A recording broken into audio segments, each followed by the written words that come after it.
The Republican Party is taking orders from their new leader, President-elect Elon Musk, who is demanding that the GOP shut down the government until Donald Trump takes office in January. For more on this, it's time for a closer look.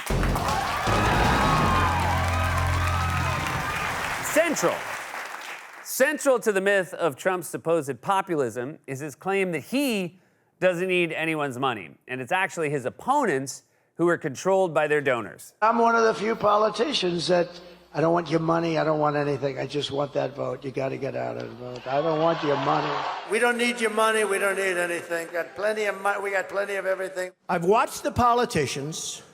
I've dealt with them all my life. They're controlled fully by the lobbyists, by the donors, and by the special interests. Fully. I don't need anybody's money. It's nice. I don't need anybody's money. I'm using my own money. I'm not using the lobbyists. I'm not using donors. I don't care. I don't want their money. I don't need their money. Joe Biden is also owned by the radical globalists, the wealthy donors. Sleepy Joe Biden works for big tech and big donors. I'm turning down millions of dollars for the campaign. Millions. Everybody's offering me money, and I don't want it. So I'm turning down millions of dollars. Just as a rule, if the same guy who's telling you he's turning down millions is also doing infomercials for his own Bibles, take it with a grain of salt. If they ever say anything that ends in 99 cents, they need money. Seriously, everybody was offering you money? Who's everybody? All the rich guys, Musk, Zuckerberg, Bezos, Burns, Gecko, Clampett, and of course my good friend Smog. We get our golden toilets at the same place. I'm sorry, but I just cannot imagine Donald Trump turning down money. And I can imagine him doing almost anything. I can imagine him shoving a bridesmaid to catch a bouquet at a wedding. I can imagine him driving his golf cart on the thruway. I can imagine him performing oral sex on a microphone, since that's a real thing he did. Still hard to believe that's an American president and not an 8th grader trying to get kicked off the debate team. Also, I do have to revisit this clip real quick. Sleepy Joe Biden works for big tech and big donors. What work would Joe Biden even do for big tech? Customer service? I'm telling you, you got to unplug it. Plug it back in. I don't know what to tell you, bro. I got to go. Yeah, then try blowing on it. I don't know. You think Joe Biden is controlled by big tech?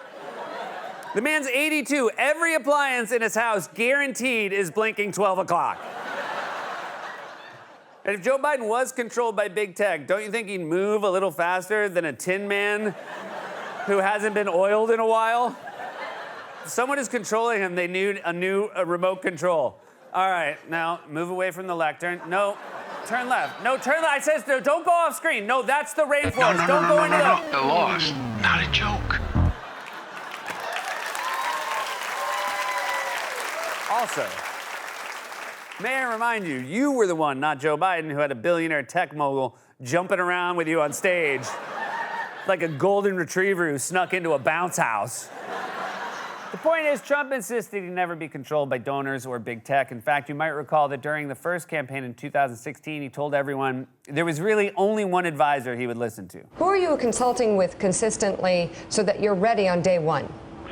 I'm speaking with myself, number one, because I have a very good brain and I've said a lot of things. I mean, genuinely, I would love if Trump actually had to suffer through the frustration of speaking to himself.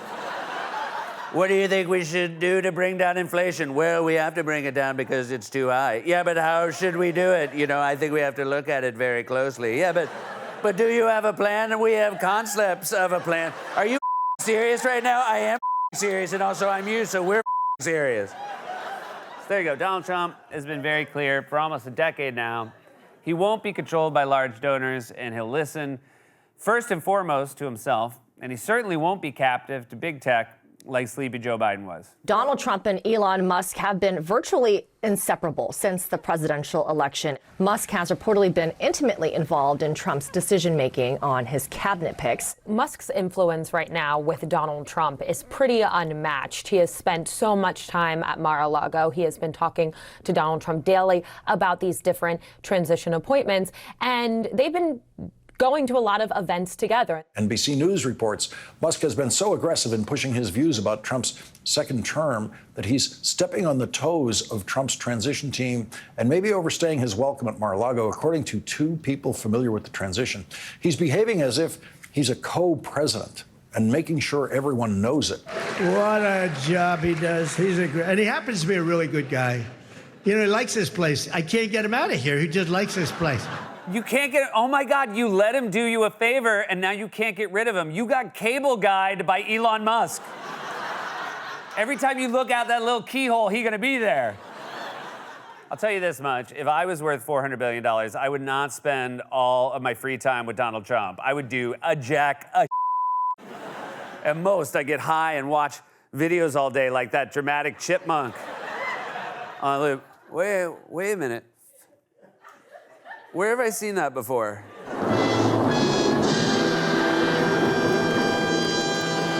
You guys, of course. Musk is not just doing it for the hang. This has been a financial boon for him. He spent $277 million on the election, and his net worth has soared by $170 billion since Trump won. And now Musk is single-handedly tanking a last-minute deal to fund the government, meaning it could shut down right before Christmas. Breaking news, Elon Musk's government shutdown. A sentence that even a year ago would have seemed completely bizarre. But not now, not after images like that. Because the man who has been by Trump's side nearly every day since the election and since that moment at a rally is pushing the country to the brink of a shutdown. Any member of the House or Senate who votes for this outrageous spending bill deserves to be voted out in 2 years. Then he posted again, no bill should be passed Congress until January 20th when real Donald Trump takes office. None. Zero. He is definitely playing a risky game. Donald Trump typically likes to kind of be his own spokesman. We know that. I happen to cover his first White House, and so we saw that play out, and it'll be interesting to see how this plays out, too. Oh, it'll definitely be interesting. The same way it would be interesting to put a leopard in the gorilla enclosure at the zoo.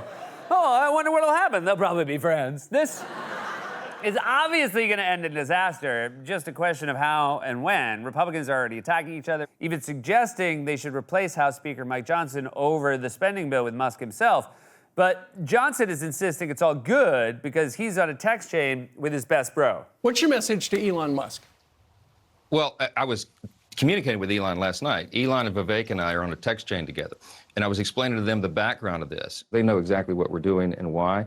And I was on a text chain last night with Elon and Vivek. And I said, guys, these are the necessary things. They don't like spending either. They said, we know this is not you personally, Mr. Speaker, and we got to get through this. Oof, what's it like to be on a text chain with Elon Musk? Based on the speed in which he posts on social media, I'm guessing there's not a lot of chill in his texting. You know what? I'm going to put my phone down for dinner. Let's enjoy it. How was everyone's day?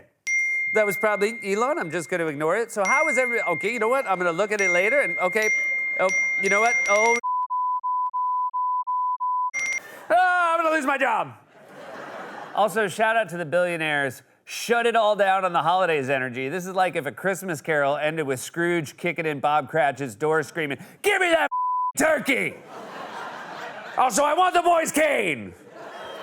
Now, the question is, how should Democrats respond? Should they step in and bail out Republicans from the mess they made for themselves by giving them the votes to pass the budget bill? Let's hear from Texas Democrat Jasmine Crockett. This is their problem.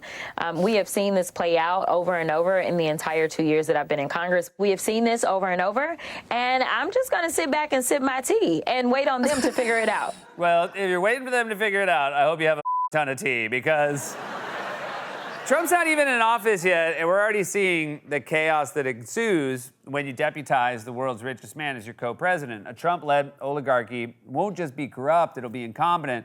You could trust me because I have a very good brain. This has been A Closer Look.